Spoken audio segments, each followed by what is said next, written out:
শেখ হাসিনা দেশ ছেড়ে ভারতে যাওয়ার খবর ছড়িয়ে পড়ার সাথে সাথে গণভবনে ঢুকে পড়ে হাজার হাজার ছাত্র জনতা, যেভাবে পেরেছে লুট করে নিয়ে গেছে গণভবন থেকে টিভি, এসি, ছাগল, খরগোশ, মাছ, এমনকি রান্না করা খাবার পর্যন্ত নিয়ে গেছে মানুষ। কিন্তু এই গণভবনেই আজীবন থাকতে চেয়েছিলেন সাবেক প্রধানমন্ত্রী শেখ হাসিনা।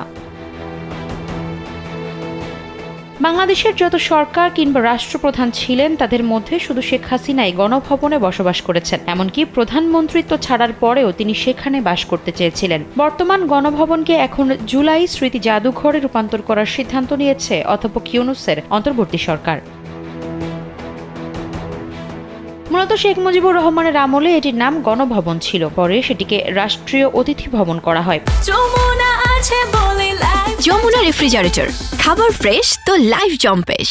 এরপর 1996 সালে শেখ হাসিনা ক্ষমতায় আসার পর সেটির নাম আবারও গণভবন করা হয়। শেখ হাসিনা ক্ষমতায় থাকার সময় 2001 সালের 20 জুন জাতীয় সংসদে জাতির পিতার পরিবার সদস্যগণের নিরাপত্তা আইন 2001 সংসদে পাশ হয়। এই আইনে শেখ হাসিনা ও শেখ রেহানাকে আজীবন এসএসএফ দ্বারা নিরাপত্তা দেওয়া, পৃথক আবাসন বরাদ্দ ও আনুষঙ্গিক সুযোগ সুবিধা দেওয়ার কথা বলা হয়। সেই বছর এই আইনের ক্ষমতা বলে শেখ হাসিনাকে গণভবন এবং তার ছোট বোন শেখ রেহানাকে ধানমন্ডির 6 নম্বর সড়কে 1 বিঘার একটি সরকারি বাড়ি বরাদ্দ দেওয়া হয়।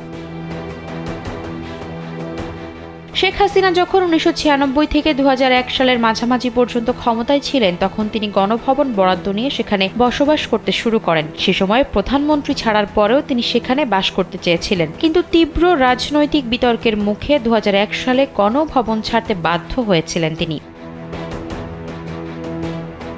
এরপর 2009 সালে আওয়ামী লীগ ক্ষমতায় আসার পর শেখ হাসিনা প্রথমে রাষ্ট্রীয় অতিথি ভবন যমুনায় উঠেছিলেন। গণভবন সংস্কার শেষে 14 মাস পর 2010 সালের মার্চ মাসে শেখ হাসিনা আবারও সেখানে বসবাস করা শুরু করেন। 5 আগস্ট যখন ছাত্র জনতা গণভবনের দিকে এগিয়ে আসতে শুরু করে, তখন তিনি এই গণভবন থেকে পুরাতন বিমানবন্দর হয়ে সামরিক হেলিকপ্টারে ভারতে চলে যান। তবে তার ইচ্ছে ছিল মৃত্যুর আগ পর্যন্ত তিনি গণভবনে থাকবেন, কিন্তু হামলার শঙ্কায় বাধ্য হন প্রিয় বাসভবন ছাড়তে। আফসারা নাজ, কালবেলা।